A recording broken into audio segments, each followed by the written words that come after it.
for you, Lord. So he has an idea. So this is it. This is the God. I am Jesus, the one you're persecuting.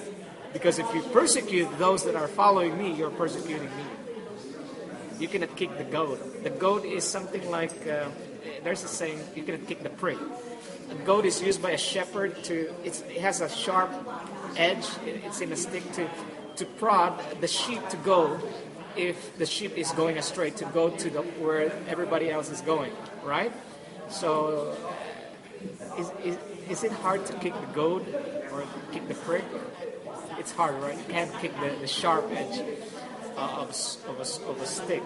And so Saul was asked to go to a certain man called Ananias, and for 3 days he was blinded. It takes 3 days for you to be blinded. It means, you had to shut your eyes so that only the Word of God, only the Word of God can be heard. And so that was the happening. And later on, Saul became Paul. He was dispatched to tell the Christians, the Jewish Christians, about his conversion. No. I would believe that would be a very tough sell. It's a very difficult life Paul had lived. Just imagine people you are trying to kill. Now you're trying to tell them, hey, I'm one of you now. I'm one of you now. It's like a drug lord coming to our church who's killed many people, thousands, and he's saying, I'm a Seventh-day Adventist now, and I wanted to work for God. But he's a drug lord. His blood is in his hands. It's something like that effect, right? He was known to be a persecutor. By the mere mention of his name, everybody else is trying, let's get out of here.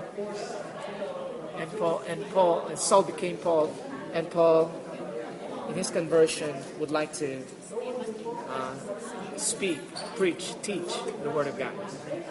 He lived a difficult life. Now here are the two key points in our lesson for this week, and I think we need to understand this. We all do know that Paul was commissioned by God, and he lived a difficult life. Okay. When Paul came in, the Jews were not at all happy that he was there, because he was trying to make or to impact a new lifestyle for the Jews, or I should say a new teaching, because he was preaching to the Gentiles, and so the Jews were not happy that he is bringing more Gentiles. Now these Gentiles are not following our rules. They are not circumcised, right? They are not really from the stock of Abraham. They are outside. And so you can just imagine, right? It's like something. It's like saying, "I'm a Seventh-day Adventist, and I wanted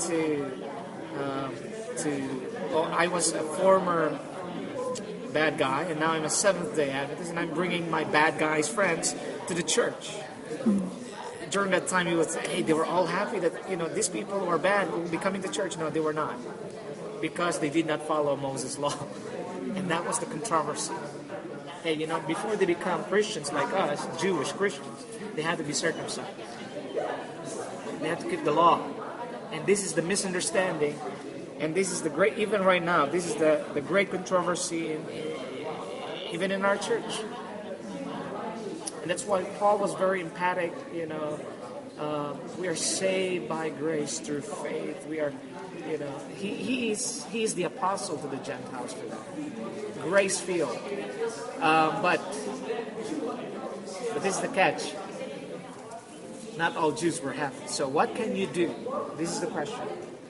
What lesson can we get from Paul, who had a hard life, whose opponent were the fellow believers, fellow Jews, not Gentiles. He was not. Those who opposed him were not Gentiles. Those who opposed him were Jews. They were Jews, and they believed in Jesus. No doubt, they were very zealous as well. Now, how can we learn from Paul How can we stand for the religious principles and at the same time make